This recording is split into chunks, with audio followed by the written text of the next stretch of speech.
എല്ലാവർക്കും കർത്താവായ യേശുക്രിസ്തുവിൻ്റെ നാമത്തിൽ സ്നേഹവന്ദനം. ഇന്ന് നാം വായനയ്ക്കും ചിന്തയ്ക്കുമായി എടുക്കുന്ന വേദഭാഗം മത്തായി എഴുതിയ സുവിശേഷം 10-ാം അധ്യായം 26 മുതൽ 42 വരെയുള്ള വാക്യങ്ങളാണ്. 26-ാം വാക്യത്തിൽ കർത്താവ് പറയുന്നത്, ക്രിസ്തു ശിഷ്യന്മാർക്ക് തങ്ങളുടെ ഗുരുവിൻ്റെ പാത പിന്തുടരുവാനുള്ളതിനാൽ മനുഷ്യരെയും അവരുടെ നിന്ദകളെയും ഉപദ്രവങ്ങളെയും ഭയപ്പെടരുത് എന്നാണ്. യെശയ്യാവ് 41:10 നീ ഭയപ്പെടേണ്ട, ഞാൻ നിന്നോട് കൂടെയുണ്ട്. ഭ്രമിച്ചു നോക്കേണ്ട, ഞാൻ നിന്റെ ദൈവമാകുന്നു. ഞാൻ നിന്നെ ശക്തീകരിക്കും, ഞാൻ നിന്നെ സഹായിക്കും, എൻ്റെ നീതിയുള്ള വലങ്കൈ കൊണ്ട് ഞാൻ നിന്നെ താങ്ങും എന്ന് കർത്താവ് ഇസ്രായേലിനോട് അരുളി ചെയ്തത് ഇവിടെ ഓർമ്മിപ്പിക്കുന്നു. തുടർന്ന് മറച്ചു വെച്ചത് ഒന്നും വെളിപ്പെടാതെയും ഗൂഢമായതൊന്നും അറിയാതെയും ഇരിക്കുകയില്ല എന്നും കർത്താവ് പറയുന്നു. മനുഷ്യരുടെ നന്മയാകട്ടെ തിന്മയാകട്ടെ കുറച്ചു കാലത്തേക്ക് മൂടി വയ്ക്കുവാനും എന്നാൽ ഒരു സമയത്ത് എല്ലാം വെളിപ്പെടുന്നു. അതുപോലെ തന്നെയാണ് അപ്പസ്തോലന്മാർ പ്രസംഗിക്കുകയും പ്രഘോഷിക്കുകയും ചെയ്ത സുവിശേഷത്തിൻ്റെ കാര്യവും. വിരോധികൾ എത്ര മറയ്ക്കാനോ നിരോധിക്കാനോ ശ്രമിച്ചാലും കർത്താവിൻ്റെ സമയത്ത് തന്നെ അത് പ്രസംഗിക്കപ്പെടുകയും അത് ഇരുളിനെ നീക്കുന്ന വെളിച്ചം എന്ന പോലെ പ്രകാശിക്കുകയും ദൈവശക്തിയാൽ മനുഷ്യരുടെ മനസ്സാക്ഷിക്ക് വെളിപ്പെടുകയും ചെയ്യുന്നു. സുവിശേഷം എന്ന സത്യം ഒളിച്ചു വെക്കുവാൻ കഴിയുകയില്ല.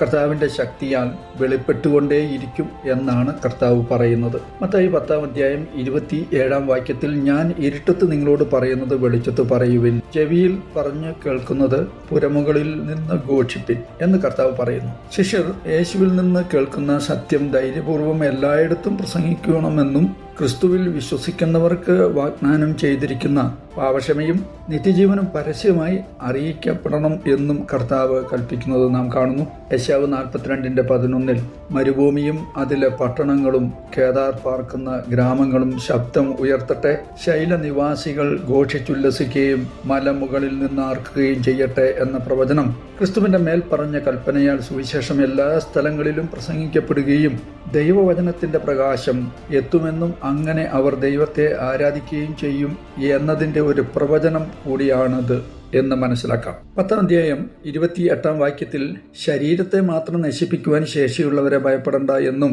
ദൈവത്തെ മാത്രമാണ് ഭയപ്പെടേണ്ടത്, കാരണം ദൈവം മാത്രമാണ് ആത്മാവിനെയും ശരീരത്തെയും നിത്യമായി നരകത്തിൽ നശിപ്പിക്കാൻ ശേഷിയുള്ളവൻ എന്നും കർത്താവ് കൽപ്പിക്കുന്നതായി നാം വായിക്കുന്നു. മനുഷ്യർ ചെയ്യാത്തത് ചെയ്യാൻ കഴിയുന്ന ദൈവത്തെയും അവൻ്റെ ശക്തിയെയും കുറിച്ചുള്ള വിവരണമാണ് കർത്താവ് നൽകുന്നത്.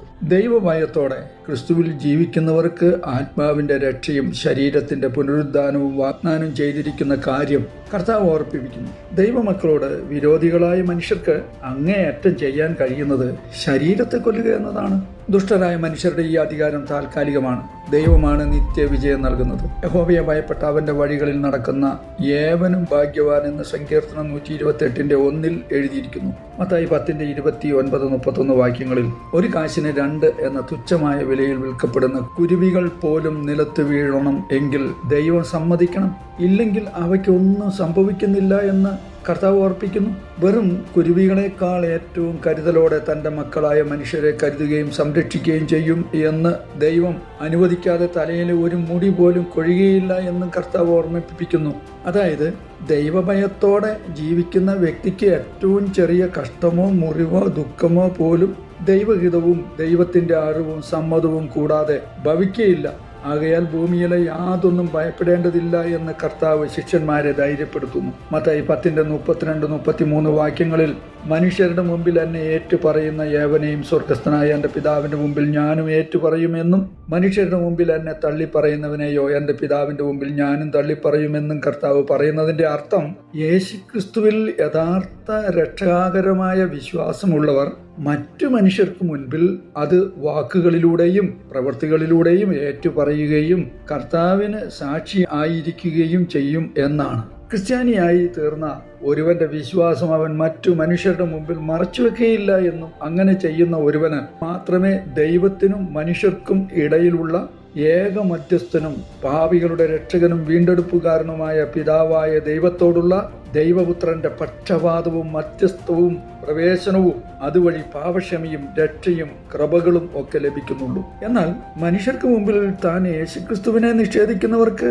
രക്ഷയോ പാപക്ഷമയോ ലഭിക്കാതെ പിതാവിന്റെ മുമ്പാകെ ക്രിസ്തുവും നിഷേധിക്കുമെന്ന് കർത്താവ് ഓർമ്മിപ്പിക്കുന്നു. അതായത് ഭൂമിയിൽ കർത്താവിനെ മനുഷ്യർക്ക് മുമ്പിൽ തള്ളിക്കളഞ്ഞ പോലെ ന്യായവിധി ദിവസത്തിൽ അവരെ ദൈവത്തിന്റെ സന്നിധിയിൽ നിന്ന് പുറത്താക്കുകയും അവർ അർഹിക്കുന്ന നിത്യമായ ശിക്ഷയ്ക്ക് ഏൽപ്പിക്കപ്പെടുകയും ചെയ്യുമെന്ന് കർത്താവ് വ്യക്തമായി പറയുന്നു. എന്നെ മാനിക്കുന്നവരെ ഞാൻ മാനിക്കും, എന്നെ നിന്ദിക്കുന്നവർ നിന്ദിതരാകും എന്ന് 1 ശമൂവേൽ 2:30 പറഞ്ഞിരിക്കുന്നത് പോലെ കർത്താവായ യേശുവിനെ മറ്റു മനുഷ്യർക്ക് മുമ്പിൽ സ്വന്തം കർത്താവ് എന്ന് സാക്ഷ്യപ്പെടുത്താൻ പോലും കഴിയാത്ത വിശ്വാസം രക്ഷാകരമായ വിശ്വാസമല്ല എന്നാണ് കർത്താവ് പ്രബോധിപ്പിക്കുന്നത്. മത്തായി 10:34-36 വാക്യങ്ങളിൽ താൻ ഭൂമിയിൽ സമാധാനമല്ല വാളാണ് കൊണ്ടുവന്നതെന്നും രക്തബന്ധങ്ങൾ തമ്മിൽ പോലും തന്റെ നാമനിമിത്തം ഭിന്നതയും ശത്രുതയും ഉണ്ടാകുമെന്ന് കർത്താവ് പറയുന്നു. കർത്താവ് പറഞ്ഞതിന്റെ അർത്ഥം എന്താണെന്ന് ശ്രദ്ധിക്കാം. വാൾ എന്നതുകൊണ്ട് ദൈവവചനത്തിൽ അനേക സ്ഥലങ്ങളിൽ സദൃശ്യമായി പറയുന്നത് ദൈവത്തിന്റെ സത്യവചനം എന്ന സുവിശേഷത്തെയാണ്. എഫേസ്യർക്ക് എഴുതിയ ലേഖനം 6:17 എബ്രായ ലേഖനം 4:12 ഒക്കെ വായിച്ചാൽ അത് വ്യക്തമാണ്. സുവിശേഷം എന്ന ഈ വാൾ ക്രിസ്തുവിന്റെ ജനത്തെ ലോക മനുഷ്യരിൽ നിന്നും അവരുടെ തത്വങ്ങളിൽ നിന്നും സമ്പ്രദായങ്ങളിൽ നിന്നും വേർതിരിക്കാനും ദൈവം നൽകിയിരിക്കുന്നതാണ്. എന്നാൽ സുവിശേഷം സ്വീകരിക്കപ്പെടുന്ന സ്ഥലങ്ങളിൽ അതോടൊപ്പം തന്നെ ഭിന്നതകൾ, അഭിപ്രായ വ്യത്യാസങ്ങൾ, വിരോധികളാൽ പീഡനങ്ങൾ എന്നിവ നിശ്ചയമായും ഉണ്ടാകുമെന്ന് കർത്താവ് അർത്ഥമാക്കുന്നു. 35-36 വാക്യങ്ങളിൽ മനുഷ്യനെ തന്റെ അപ്പനോടും മകളെ അമ്മയോടും മരുമകളെ അമ്മായിയമ്മയോടും ഭേദിപ്പിപ്പാൻ അത്രേ ഞാൻ വന്നത്, മനുഷ്യന്റെ വീട്ടുകാർ തന്നെ അവന്റെ ശത്രുക്കളാകുമെന്ന് കർത്താവ് പറയുമ്പോൾ യഥാർത്ഥത്തിൽ ഉദ്ധരിക്കുന്നത് മീഖാ പ്രവചനം 7:6 വാക്യമാണ്. ഇസ്രയേൽ ജനസമൂഹത്തിൽ അനീതിയും ദൈവവിരുദ്ധതയും നിറഞ്ഞപ്പോൾ ദൈവ സ്നേഹികളും വിശ്വാസികളുമായവർക്ക് കുടുംബത്തിൽ തന്നെ ഉപദ്രവവും എതിർപ്പും ഉണ്ടാകുന്നു എന്ന മീഖാ പ്രവാചകന്റെ സമയത്ത് പ്രവാചകൻ പറഞ്ഞതാണ് ഈ പരിഭവം. എന്നാൽ അവർ പ്രതീക്ഷിച്ചിരുന്ന മശിഹായുടെ വരവിനോട് അനുബന്ധമായി ഏറ്റവും വലിയ രീതിയിൽ ഈ ഭിന്നതയും എതിർപ്പും സാക്ഷാത്കരിക്കപ്പെടുന്നതായി കർത്താവ് പ്രബോധിപ്പിക്കുന്നു. ക്രിസ്തു ജീവിച്ച തലമുറയോട് ഈ മീഖാ പ്രവാചകന്റെ വാക്യങ്ങൾ എത്ര കൃത്യമായി യോജിക്കുന്നു എന്നാണ് കർത്താവ് പ്രബോധിപ്പിക്കുന്നത്. പാപം നിറഞ്ഞ ഈ ലോകത്ത് കർത്താവ് തന്റെ സുവിശേഷത്താൽ ദൈവരാജ്യം സ്ഥാപിക്കുന്നതിനുള്ള പ്രക്രിയയിൽ കുടുംബങ്ങൾക്കുള്ളിൽ തന്നെയും അസമാധാനവും തർക്കവും വിരോധവും ഉണ്ടാകുമെന്ന് കർത്താവ് മുന്നറിയിപ്പ് നൽകുന്നു. മത്തായി 10:37-38 തന്നേക്കാൾ അധികം അപ്പനെയോ അമ്മയെയോ മകനെയോ മകളെയോ പ്രിയപ്പെടുന്നവൻ തനിക്ക് യോഗ്യനല്ല എന്നും തൻ്റെ ക്രൂശ് എടുത്ത് എന്നെ അനുഗമിക്കാത്തവനും എനിക്ക് യോഗ്യനല്ല എന്നും കർത്താവ് പറയുന്നു.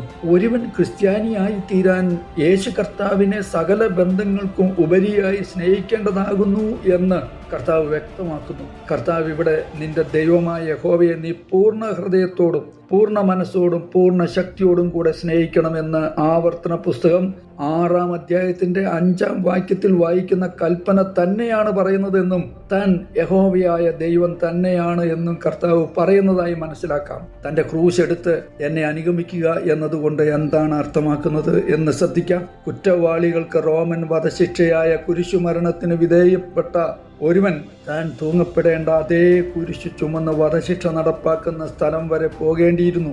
ഒരിക്കൽ തുടങ്ങിയാൽ പിന്നെ ഒഴിവാക്കാനാവാത്ത മരണത്തിൽ മാത്രം അവസാനിക്കുന്ന ആ യാത്രാമധ്യേ മനുഷ്യരാൽ ദുഷിപ്പും നിന്ദകളും സൈനികരാൽ പീഡകളും ഏൽക്കേണ്ടി വന്നിരുന്നു. അങ്ങനെ തന്നെ കർത്താവിനെ അനുഗമിക്കാൻ ആഗ്രഹിക്കുന്ന ഒരുവൻ അപ്രകാരം തന്നെ ബന്ധുക്കളുടെയും സുഹൃത്തുക്കളുടെയും ഉപദ്രവവും ഉപേക്ഷയും വെറുപ്പും പീഡനവും മരണവും ഒക്കെ പ്രതീക്ഷിച്ചുകൊണ്ടുള്ള ഒരു ജീവിത യാത്രയിലേക്കുള്ള സമർപ്പണമാണ് ഒരു യഥാർത്ഥ ക്രിസ്ത്യാനിയിൽ നിന്ന് കർത്താവ് ആഗ്രഹിക്കുന്നത് എന്ന് ക്രിസ്തു ഇവിടെ വ്യക്തമാക്കുന്നു. മത്തായി 10:39 തൻ്റെ ജീവനെ കണ്ടെത്തുന്നവന് അത് നഷ്ടപ്പെടും എന്നും എൻ്റെ നിമിത്തം സ്വന്തം ജീവനെ കളഞ്ഞവൻ അതിനെ കണ്ടെത്തുമെന്നും കർത്താവ് പറയുന്നതിൻ്റെ അർത്ഥം ലോകത്തോടും ജഡത്തോടുമുള്ള അനുസരണത്തിലൂടെയും മാനസാന്തരപ്പെടാതെ ഈ ലോകത്തിലെ താൽക്കാലിക ജീവിതം ആസ്വാദനങ്ങൾ കണ്ടെത്താൻ ശ്രമിക്കുന്ന മനുഷ്യന് വരാനിരിക്കുന്ന ലോകത്ത് അവൻ്റെ ആത്മാവിൻ്റെയും ശരീരത്തിൻ്റെയും സന്തോഷകരവും നിത്യവുമായ ജീവിതം നഷ്ടപ്പെടുമെന്ന് കർത്താവ് പറയുന്നു. എന്നാൽ ഈ ലോകത്തിലെ പാപജീവിതത്തിൻ്റെ താൽക്കാലിക സുഖങ്ങൾ ഉപേക്ഷിച്ച്